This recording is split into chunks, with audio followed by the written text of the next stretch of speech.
Hi, my friend. If you have been following my junk journal planner series, you know I'm experimenting with how planning, creativity, and mental health can come together on paper.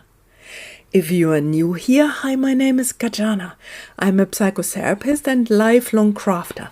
And today I'm inviting you to join me for the very first monthly mental health collage challenge, starting on October the 1st.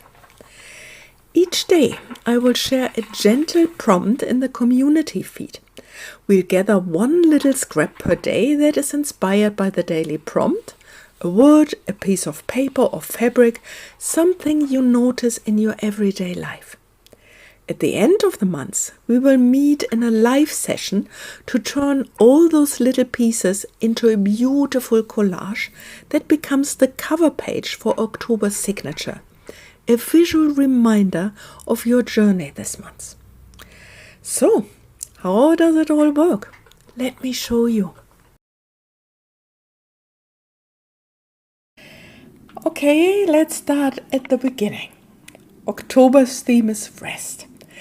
And rest to me is so much more than sleep and hanging out on the sofa. It's about restoration, gentleness, and allowing ourselves to pause. I chose this as the first theme for the collage challenge because rest is so often the thing we postpone again and again.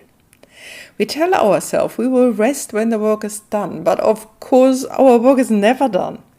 And in this junk journal planner, each month will carry its own theme. And October, being the start, felt like the right moment to anchor us in something really nourishing. This challenge, gathering one scrap a day, is my way of making the theme of rest visible. It's not abstract anymore, it's something you can see, touch, and lay on paper. I love this because as a therapist I know how powerful it can be to take something intangible like a feeling or a practice and give it a form. A tiny scrap is enough.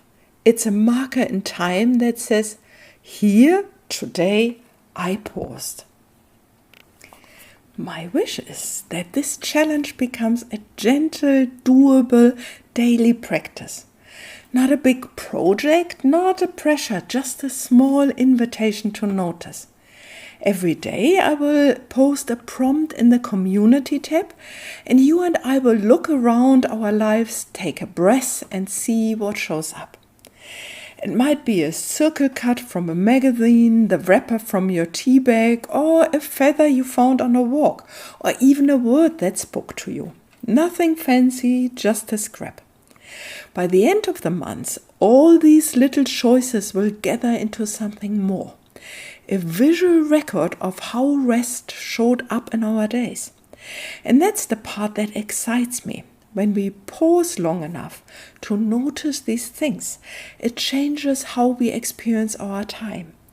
It's no longer just another busy October, it becomes your October of rest. I often tell my clients, well-being grows from small, repeatable practices. Not big gestures, not sudden transformations, but daily moments that stack up quietly. That's what I hope this challenge will feel like. Doable, joyful, and really deeply human. Of course, we all know what gets in the way. Consistency. We start challenges with great intentions, but life gets busy, or we feel tired, or we simply forget. That's why I've kept it so simple. One prompt a day, posted right here in the community feed, so you don't have to track anything or prepare. Just show up, look at the word, and gather one small thing. And let's be honest, sometimes even that feels like too much. I know, because I have been there. That's why I want to say this clearly.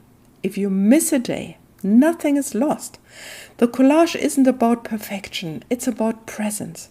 You can catch up later or you can skip it. The point isn't to have 31 perfect scraps this month. The point is to notice when you can. As a therapist, I see so often how self-care becomes another demand, another should, and then it's losing its healing power. This challenge is an experiment in gentleness. If only you gather 10 scraps, that's beautiful. If you manage all 30 once, wonderful. The collage will hold whatever you bring. The change comes when you realize this isn't really about scraps of paper at all. It's about mindfulness. Each daily prompt is tied to a simple well-being practice. Pausing, breathing, saying no, saying yes, slowing down, noticing softness. When you collect something tangible to match it, you are not just keeping paper, you are keeping a reminder of that moment. It's a way of practicing rest with your hands, not just your mind. And little by little, those moments add up. At the end of the month, when we lay them all down together in our live session, they won't just form a collage. They will form a visual diary, a mosaic of your own care, attention, and presence. And here's the part I love most. In my junk journal planner, this collage won't just sit anywhere. It will become the cover page for October's signature, the heart of the month. So every time I flip back, I will see not just what I planned, but also how I lived. And for me, that's what makes this different from any other planner systems I've ever tried. It's not about efficiency, it's about creating a rhythm that includes both structure and soul. And month by month, as we keep going, awe and wonder, balance, connection, courage, you will stitch together not only a planner, but a year of well-being. A kind of homemade creative therapy that grows with you. And if you don't have a planner, that's fine too. You can still join in, still collect scraps, still create your own monthly collage. The form doesn't matter. What matters is that you will finish October with something tangible, joyful, and deeply personal in your hands. So, that's it. The October Mental Health Collage Challenge. 1 prompt a day, 1 scrap gathered, 1 collage at the end.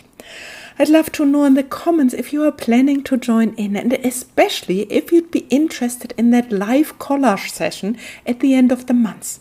I'm so excited to try this first live session with you, because this isn't just a craft project, it's a way of weaving community, creativity, planning and care for ourselves into one simple rhythm and practice.